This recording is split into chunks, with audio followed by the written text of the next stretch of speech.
Baik, kita lanjutkan lagi ya. Jadi barusan jurnal penutup itu fungsinya adalah untuk menutup akun-akun nominal ya yang ada di laporan laba rugi.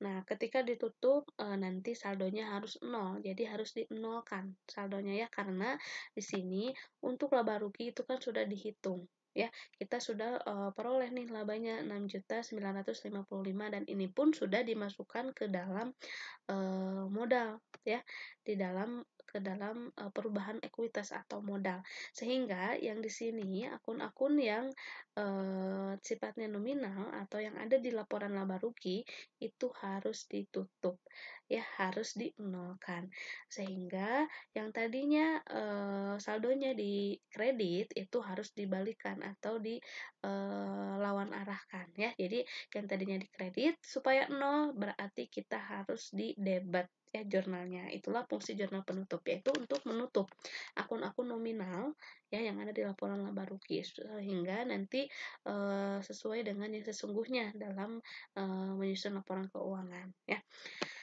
Oke, di sini untuk jurnal penutup yang pertama, kita menutup dulu akun pendapatan.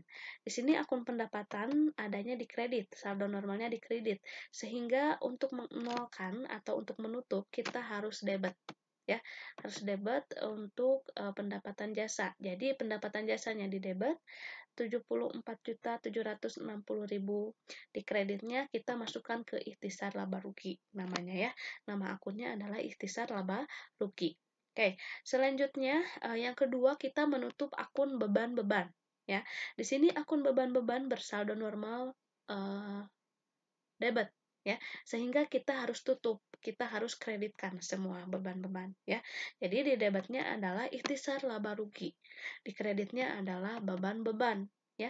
Ikhtisar laba rugi ini diperoleh dari jumlah beban-beban yang kita kreditkan ya sehingga jumlahnya adalah 67.805.000 itu adalah ikhtisar laba rugi ya. Kemudian akun yang ketiga harus kita tutup adalah akun laba bersih ya. Laba bersih ini kalau laba itu kan sifatnya sebagai penambah modal ya. Modal kalau bertambah di mana? Di debit atau kredit? Betul, kredit ya. Jadi di sini di debitnya kita tulis ikhtisar laba rugi sebesar 6.955.000 ya dan di kreditnya modal sebesar 6.955.000 ya. Inilah sebagai penambah modal si laba ini ya. Laba berperan sebagai penambah modal ya. Kemudian akun yang terakhir harus kita tutup adalah akun Prive atau Pripe ya. Yang tadinya Prive ini adalah di debit, kita tutup jadi di kredit ya. Di debitnya adalah modal karena Prive ini adalah sebagai pengurang modal ya. Nah, inilah jangan lupa jumlah ya setiap transaksi baik itu jurnal maupun itu worksheet itu harus di jumlah ya harus ditotal akhirnya. Nah, totalnya ini harus balance yaitu balance-nya di sini 152.020.000 rupiah ya. Itu adalah untuk jurnal penutup.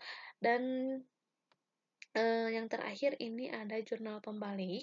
Nah, kalau jurnal pembalik ini fungsinya untuk membalikan jurnal yang ada di jurnal penyesuaian, tetapi hanya yang bersangkutan dengan hutang saja. Ya, di sini yang bersangkutan dengan hutang saja adalah beban gaji dan utang gaji. Ya, jadi di sini harus dibalikan ya dikembalikan atau dibalikan ya. Di sini untuk beban gajinya ada di kredit ya. Jadi tinggal membalikan saja yang tadinya beban gaji di debit kita balikan menjadi beban gaji di kredit dan juga utang gaji di kredit kita debitkan ya. Sehingga kan ini nanti untuk sebagai awal periode di bulan Oktober ya. Ini kan September, maaf di bulan November nanti ya sebagai saldo awalnya. Nah, ini pun untuk jurnal penutup dan jurnal pembalik ini harusnya diposting lagi ke dalam buku besar ya. Tapi di ujian tidak harus menyusun memposting lagi ke buku besar. Tetapi di ujian udah sampai sini saja ya, sampai jurnal penutup dan jurnal pembalik. Oke. Jadi seperti itu ya, kira-kira gambaran untuk nanti UAS atau ujian. Ini sebagai bahan UAS ya. Nanti saya akan kasih saudara latihan soal ya, yang harus dikumpulkan sebagai kisi-kisi ini ya, sebagai bahan nanti latihan untuk ujian atau UAS. Gitu ya. Jadi seperti itu ya, saya kembali lagi ulas ya. Yang pertama harus saudara kerjakan, yaitu menyusun jurnal penyesuaian. Ya, jadi dari saya nanti akan dikasih neraca saldo sebelum penyesuaian, ya yang ini. Neraca saldo sebelum penyesuaian dan kemudian ada informasi data mengenai penyesuaian. Jadi langkah pertama yang harus saudara kerjakan adalah menyusun jurnal penyesuaian.